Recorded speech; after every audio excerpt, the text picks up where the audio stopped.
What is up, everybody? It is Time Out with Michael. I am so glad to be here again. Hopefully, everybody can hear me. If you're watching this rebroadcast, please remember to like and comment on the show.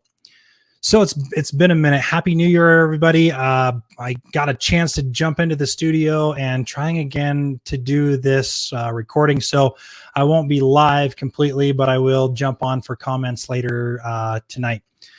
So again, thank you very much for all of your support. We are jumping up in subscribers, so that's pretty awesome. People are liking our content, and some people on other channels that we follow are helping us plug. So again, appreciate that so much for your help and your support.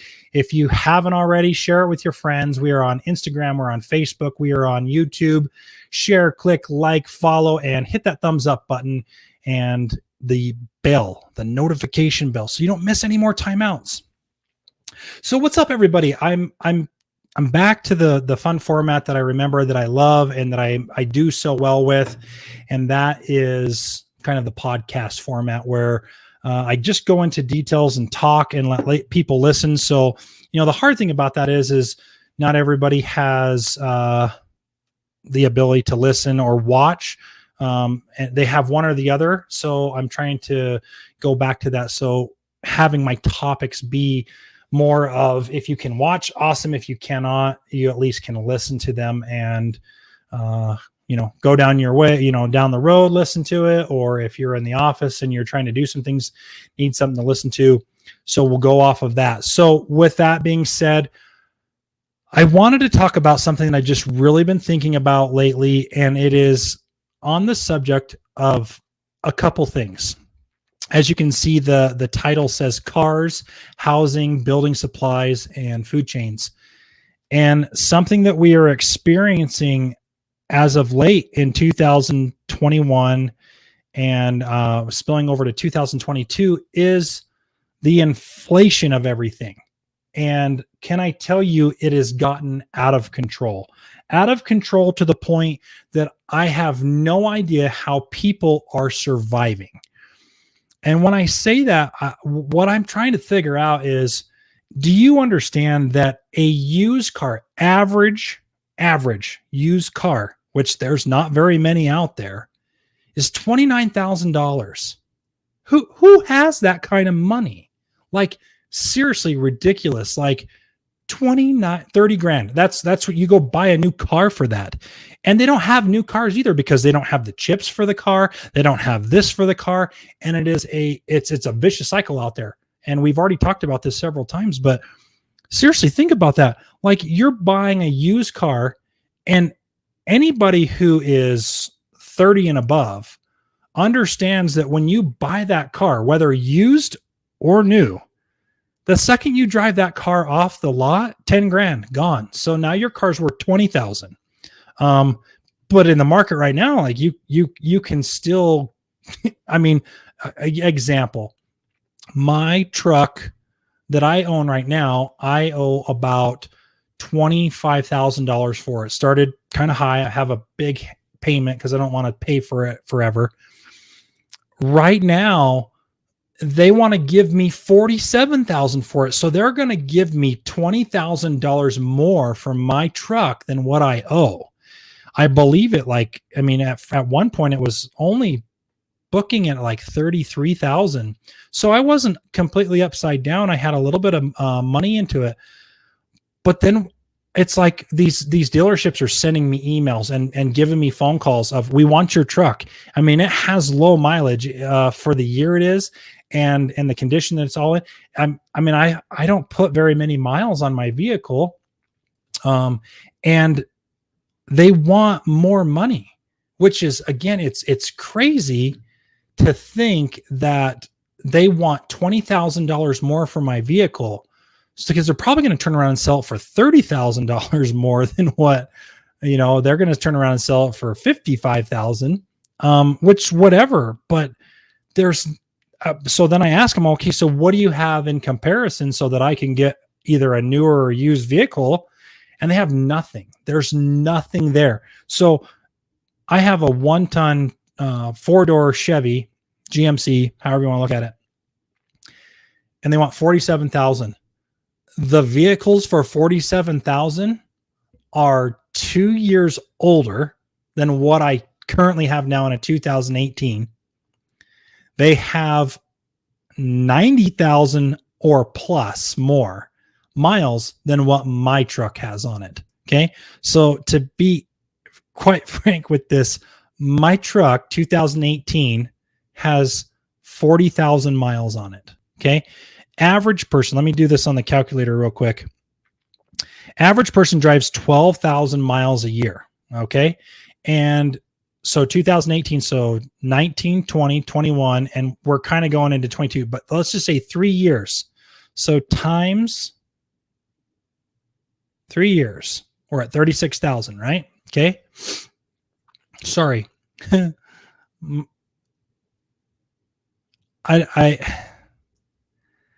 I don't understand how you want to give me a truck that is 2 years older, 2016, and it has 60,000 more miles on it. Okay. Now, mind you, when I got this truck, it only had 36,000 miles on it, which kind of where it should be, right? They had put a lot of miles on it in a couple of years. I've had it for 2 years. And so I've only put 4,000 miles on it. So you're telling me that I want to give up my truck for $20,000 more. Okay. So, but you're going to sell me a truck for 47,000 that's got 2 years. It's 2 years older and it's got 60,000 more miles on it. Come on now. Come on. With that being said, how long is this going to last? How long is the inflation going to last for you to be able to get a car, to buy a car, to own a car, to trade a car in? Again, the value of these cars, they're holding, but for how long? When does it die? When does it, you go and pay? Right now they have a Jeep wagon. I mean, it's a beautiful vehicle, $98,000. You know what used to be $98,000? A Porsche. Okay. Back then. And I get things get more expensive. Range Rovers, they're $130,000 on an average. And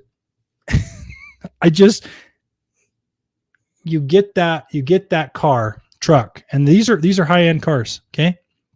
You get a GMC, a Hyundai, however you want to pronounce it. Your Kias used to be one of the worst for money going off the lot. It was like $25,000. It dipped within the first week of you driving it off the lot. And they last okay. They're good cars. But they lost their value. They didn't hold their value very well. Toyotas still holding their value. They last 350,000 miles if you really take care of it. But when does that happen? When does the bottom fall out? And then that $50,000 used car that you bought is now only worth $20,000, $10,000, and you don't even have, a pot to piss in. You can't even get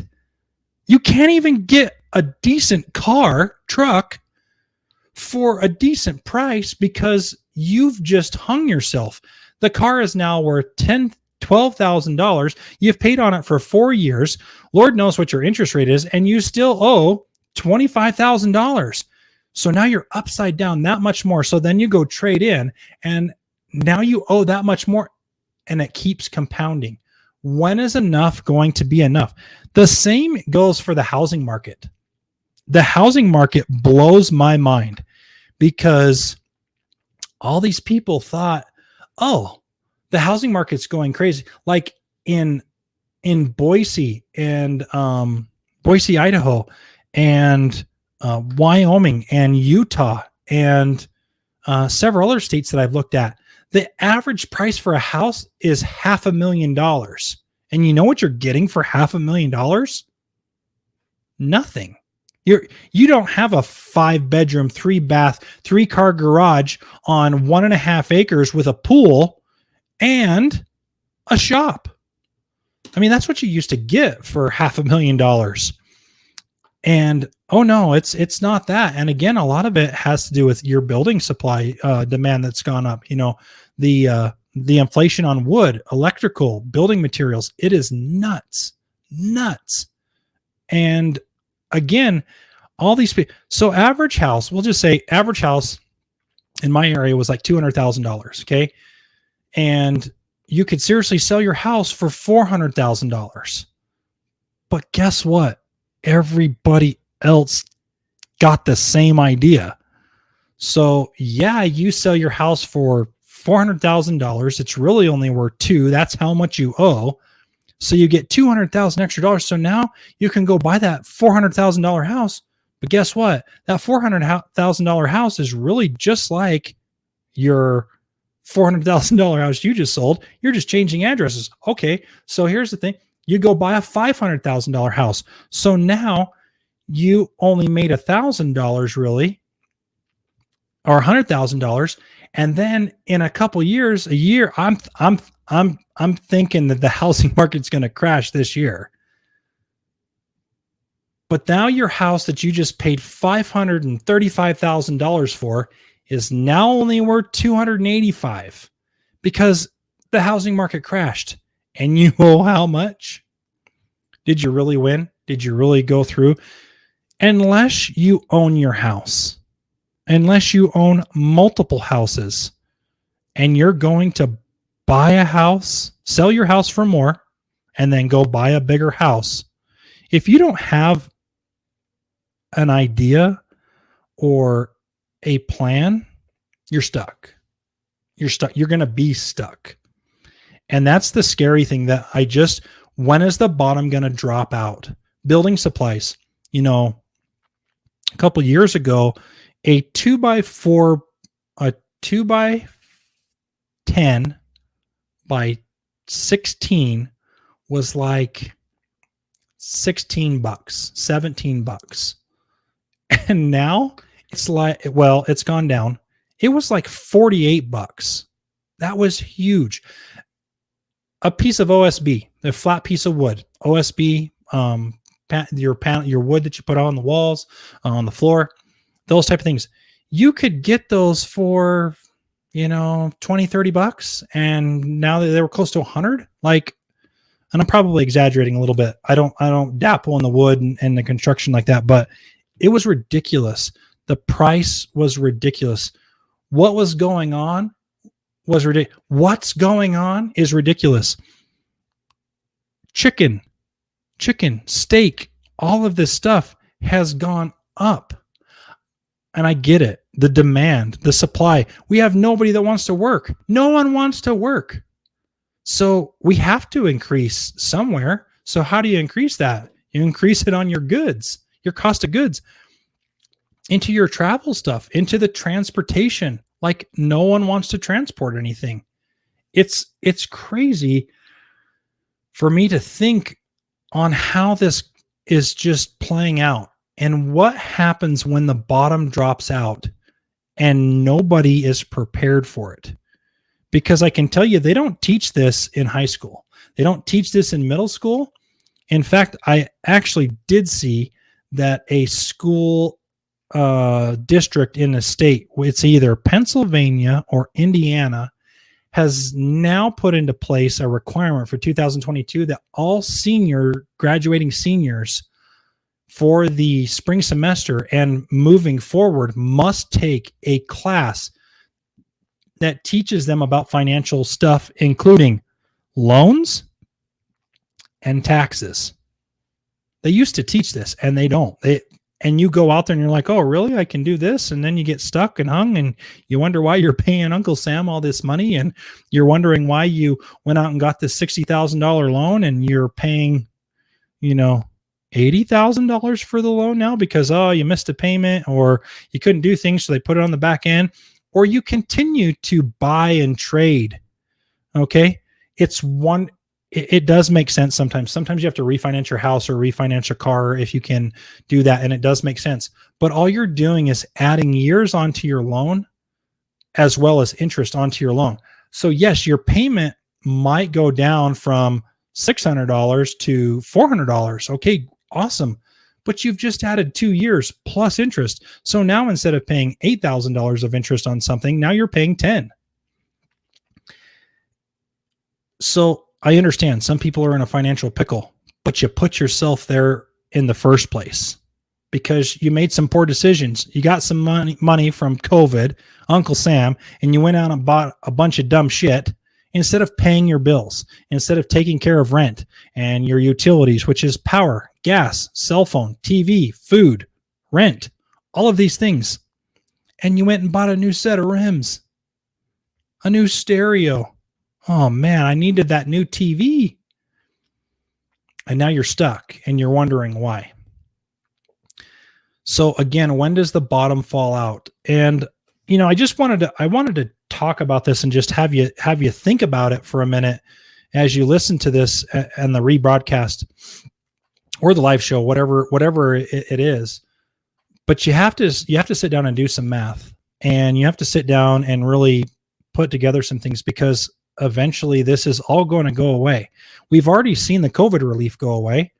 So there's no more checks coming in to help you with your stimulus, or the stimulus money to help you out. And God forbid that people, that's what they counted on, you know, but I get it. I do understand it to a point. Why would you go out and work and do a job for, you know, $14 an hour, and all you're bringing home at the end of the month is $200 because you've had to pay for gas to commute there. You've had to pay for daycare. Daycare is huge. Holy cow. Daycare is ridiculous. And man, do those daycare people put up with a bunch of whiny, crappy, crying babies and toddlers and stuff. So I do understand. And there's a lot of assistance out there to go out and get, which blows my mind on some of that too, that people don't go out there and get that assistance as well. But it's the people that aren't working. It's the people that are putting the rest of us in a pickle that have skyrocketed most of this stuff. And it sucks. It's getting really hard to make things work and to work, you know. I get it. You know, do we need to pay more for something? I can tell you that I think that minimum wage is a crappy term. Crappy term. I think it should be entry-level wage. And here's what I mean. Working class people that are listening and watching this broadcast, you'd probably be mad at me, but whatever. Open your eyes to what's really going on. So we all wanted to fight for a minimum wage of $15 an hour. Okay. But what you don't understand is you all work for a business. You don't own your own business. So it's easy. It's easy when the government is supplying the money and the funds and money doesn't run out and you get your paycheck every week.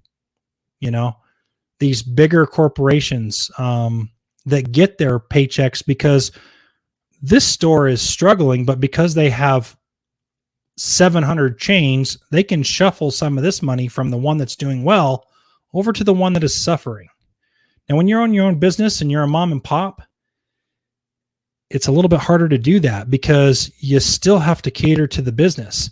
You can't just say, you know what, I need to not do this, because now you got to cut back and you got to figure out where you can save your pennies and pay your employees, pay for the food, and still make it decent.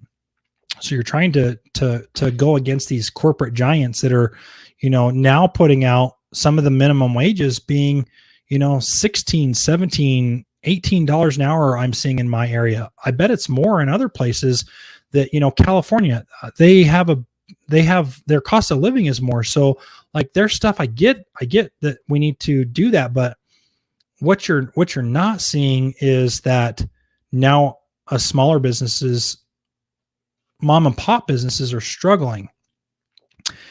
And where I'm going with this is that I don't like the minimum wage.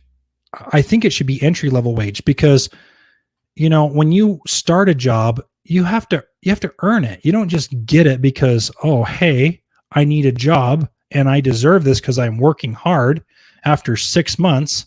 Try 20 years, try 15 years, try 10 years. Let's even try 5 years. I know a business right now that I've been talking to that they just increased their wages for a certain position.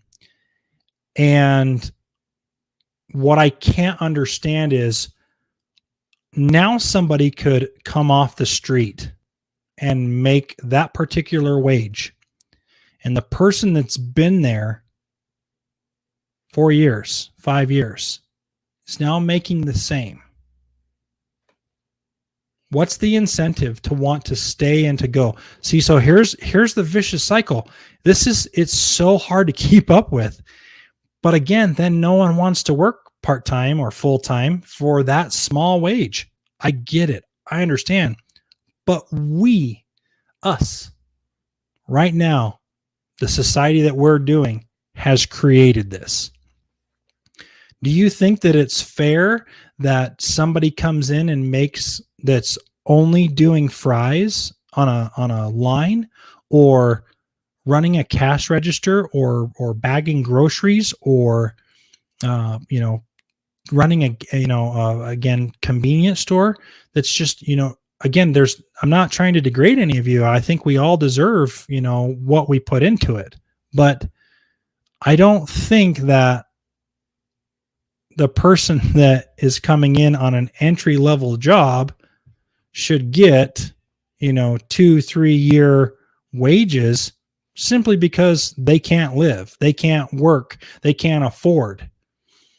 I can remember a point in time where I held 3 jobs at one time for several years because I wanted a nicer apartment. I wanted a nicer car. I wanted a nicer TV. Okay. So I went out and got what I got because I got it because I wanted it, not because I needed it. There are a lot of places out there that are cheap. And yes, I have a hard problem with that. And again, I think a lot of this is compounding into why cars are so expensive, why housing is so expensive. I mean, and again, you have to figure out your life and take care of your stuff. It's not just a handout. If you want to go get a student loan and go to school and do all that, the government can't bail you out. They can't just say, oh, hey, we're going to forgive your student loan. You made that choice and you're free to make that choice. But guess what? There's consequences. And that means, oh, well, you decided you wanted to be an artist and art's not paying right now, but you spent $60,000 on an art degree. Guess what? You got to pay it back. Maybe go back to school and get a teaching degree or some other degree that's paying, whatever field's working. Medical's really big. Transportation's really big. Retail's big. Anyway, I just kind of wanted to go on a rant about it and talk about it and discuss it and let you, think about the thoughts of how and why. It's crazy to think that you can buy a house and pay a $500-$600 mortgage, but you have to have excellent credit because the banks are afraid to lend money right now because nobody can do it. But yet the renters are charging anywhere from $900 to $1,200. And I'm telling you, there's people that are listening and watching this stream that are going, wow, that's pretty cheap. Yeah, in our area, that's, to you, that might be cheap. But again, we're not getting paid as much, so it's a little bit different. But I can tell you, it's crazy to think that you can go get an apartment anywhere you want without any, they're starting to do some credit checks. And however, I guess that's how it works. But it's crazy to me to think about that you can just go get an apartment or a condo or townhouse or rent, but the amount to do it is crazy astronomical. And again, how did this happen? Those of you that decided that, I can't get a job. I don't want a job. I'm going to hold out for the job I want and not pay my bills because, oh, they said I didn't have to pay. No, they didn't say you didn't have to pay your bills. They just said, we'll give you a little bit of relief and you don't have to pay it right now, but eventually you will. So what's happened is no one wanted to pay their rent or their utilities. So everybody's raised the price. But again, at what point, circle back around to what we started this off as, when does the bottom drop out and how is that going to affect all of us? I'm scared. I'm worried about it. I think it's going to be a disaster and no one's going to bail us out. You know, the government continues to write checks and spend money that we don't have. And that just blows my mind that we go out and spend $1 billion, $5 billion, $10 trillion that we don't have. And we know no one's going to pay back because we've created the lazy society.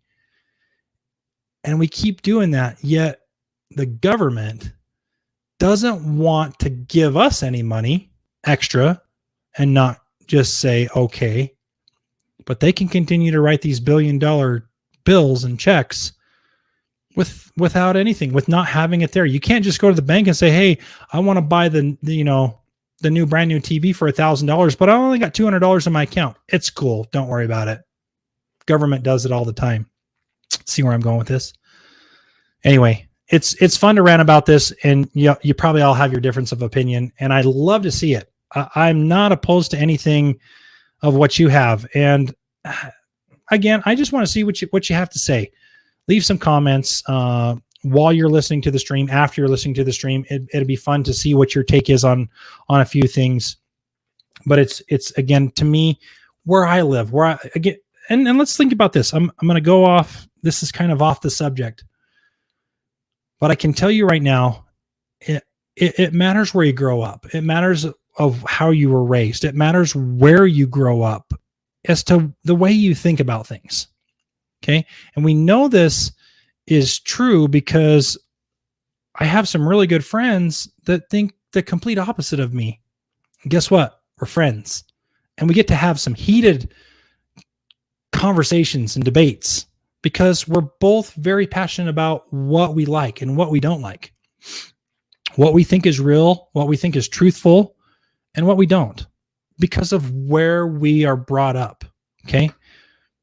I can tell you, I know that it all depends on that, because you take two twins, boy, girl, boy, whatever, and you raise them in the same environment for 20 years.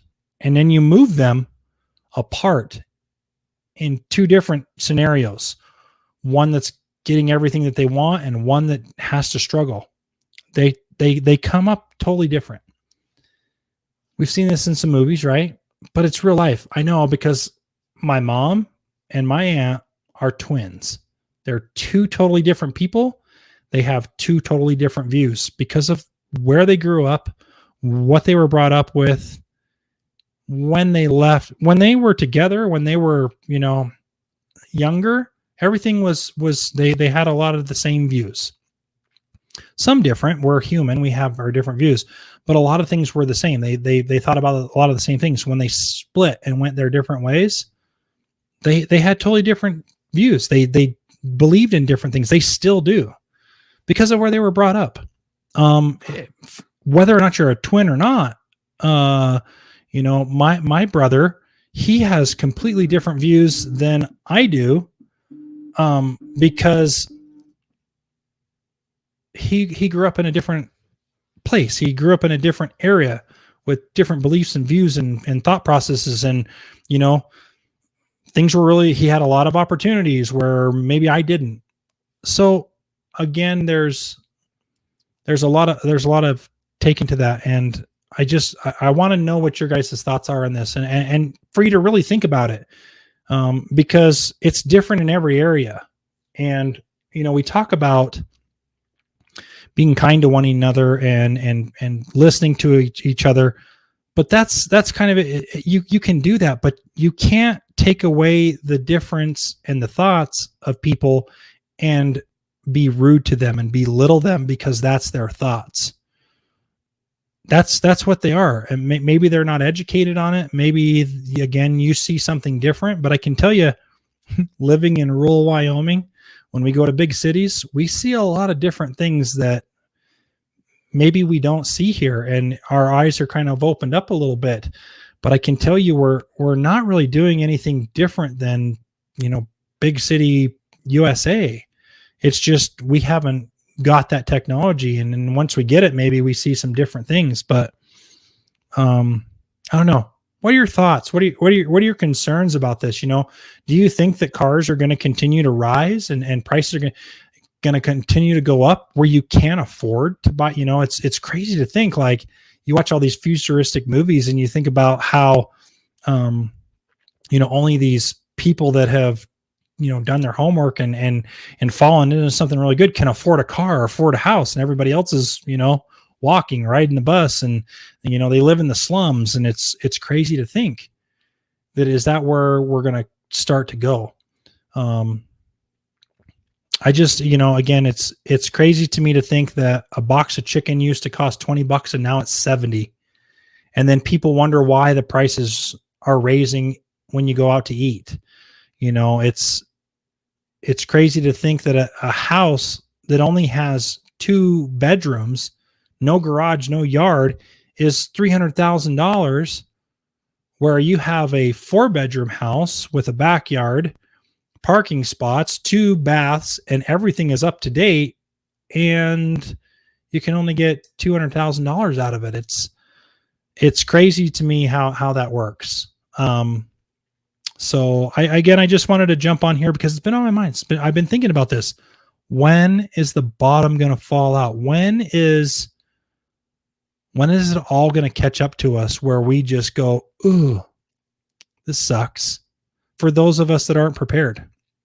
Because I can tell you right now, we stopped buying a lot of dumb stuff in the last couple of years, and we haven't made any huge purchases because I am afraid that the bottom is going to fall out very soon.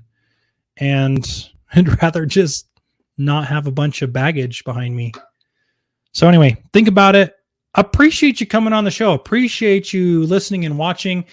It's not possible without you guys. So I really appreciate the support. I really appreciate all the comments. Remember to leave a comment. Remember to like. That changes the algorithm. That gets it out there. That gets the show out there. It gets everything.